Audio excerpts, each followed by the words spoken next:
Welcome to Watershed Wednesdays with the Marine Education Center. This week it is National Estuaries Week. So an estuary is an enclosed body of water where fresh water and salt water meet to form something called brackish water.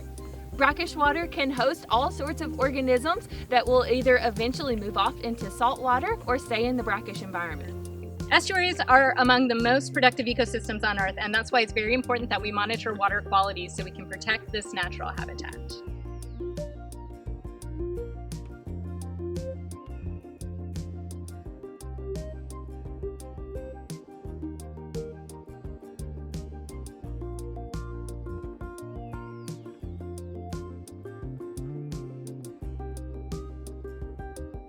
One of the parameters we measure every week is turbidity, which is also known as clarity. This is a Secchi disc, and this is what we use to measure turbidity. We have some of the things that can cause high turbidity or low clarity are sediment mixing from the tide coming in and going out.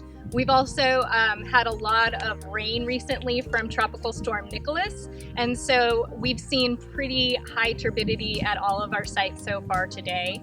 And that's because with all of the fresh water that's coming in from that rain runoff, we're getting a lot of sedimentation. One of the consequences of sedimentation is that it blocks light, and that can have consequences for aquatic plants. They aren't getting the sunlight they need for photosynthesis.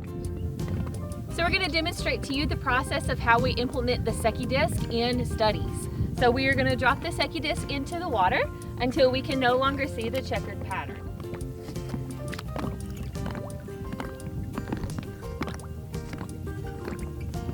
Once you've placed your Secchi disc into the water where you can no longer see it, you are going to find a reference point, whether that be the top of a dock or even the surface of the water.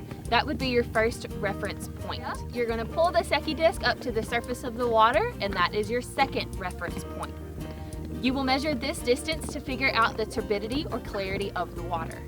So when we measure turbidity or clarity, we're always going to measure in centimeters. This